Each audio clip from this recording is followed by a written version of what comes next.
ಶ್ರೀರಂಗಪಟ್ಟಣದಲ್ಲಿ ಹನುಮ ಸಂಕೀರ್ತನಾ ಯಾತ್ರೆಗೆ ಸಿದ್ಧತೆಗಳನ್ನ ಮಾಡಿಕೊಳ್ಳಲಾಗ್ತಾ ಇದೆ. ಈ ಒಂದು ಯಾತ್ರೆಯಲ್ಲಿ 5,000ಕ್ಕೂ ಹೆಚ್ಚು ಹನುಮ ಭಕ್ತರು ಭಾಗಿಯಾಗಿದ್ದಾರೆ.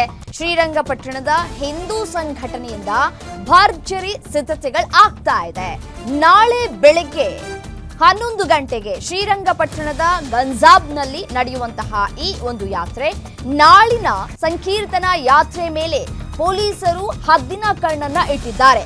ಯಾವುದೇ ರೀತಿಯಾದಂತಹ ಅಹಿತಕರ ಘಟನೆಗಳು ನಡೆಯದಂತೆ ಪಟ್ಟಣದಲ್ಲಿ ಬಿಗಿ ಪೊಲೀಸ್ ಬಂದೋಬಸ್ತನ್ನ ಕೂಡ ಮಾಡಿಕೊಳ್ಳಲಾಗಿದೆ. ಮೆರವಣಿಗೆ ಮಾರ್ಗದ ಉದ್ದಕ್ಕೂ 100ಕ್ಕೂ ಹೆಚ್ಚು ಸಿಸಿಟಿವಿಯನ್ನ ಅಳವಡಿಕೆ ಕೂಡ ಮಾಡಿಕೊಳ್ಳಲಾಗಿದೆ. ಶ್ರೀರಂಗಪಟ್ಟಣದಲ್ಲಿ ಹನುಮ ಭಕ್ತರು ಈಗ ಸಿದ್ಧತೆಗಳನ್ನ ಕೂಡ ಮಾಡಿಕೊಳ್ತಾ ಇದ್ದಾರೆ. ದೃಶ್ಯಾವಳಿಗಳನ್ನ ಗಮನಿಸ್ತಾ ಇದ್ರಿ, ಎಲ್ಲಿ ನೋಡ್ರೂ ಕೂಡ ಒಂದಷ್ಟು ಬಂಟಿಂಗ್ಸ್ಗಳನ್ನು ಕೂಡ ಈಗಾಗಲೇ ಅಳವಡಿಕೆ ಮಾಡಲಾಗಿದೆ. ಮತ್ತು ಪೊಲೀಸ್ ಇಲಾಖೆಯು ಕೂಡ ಸನ್ನದ್ಧವಾಗಿದೆ. ಅಲ್ಲಲ್ಲಿ ಸಿಸಿಟಿವಿ ಅಳವಡಿಕೆ ಮಾಡಿಕೊಂಡು ಮುನ್ನೆಚ್ಚರಿಕಾ ಕ್ರಮವನ್ನು ಕೂಡ ಪೊಲೀಸ್ ಇಲಾಖೆ ಕೂಡ ತೆಗೆದುಕೊಂಡಿದೆ.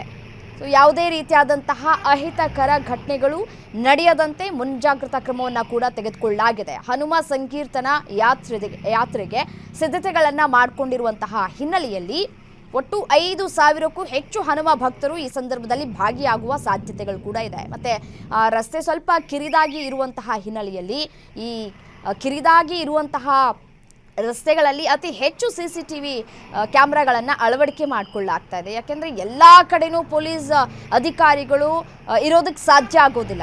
ಅಲ್ಲಲ್ಲಿ ಇರ್ತಾರೆ. ಬಟ್ ಆದರೆ ಅವರ ಕಣ್ತಪ್ಪಿಸಿಯೂ ಕೂಡ ಕೆಲವರು ಗಲಾಟೆ ಮಾಡುವ ಸಾಧ್ಯತೆ ಇರುತ್ತೆ. ಸೊ ಹಾಗಾಗಿ ಪೊಲೀಸ್ ಇಲಾಖೆ ಸನ್ನದ್ಧವಾಗಿದೆ. ಯಾವ ರೀತಿಯಾಗಿ ಸಾಗುತ್ತೆ, ಯಾವ ರೀತಿಯಾಗಿ ತಯಾರಿಗಳನ್ನು ಕೂಡ ಮಾಡ್ಕೊಂಡಿದ್ದಾರೆ ಅನ್ನೋದನ್ನು ಕಾದು ನೋಡಬೇಕು.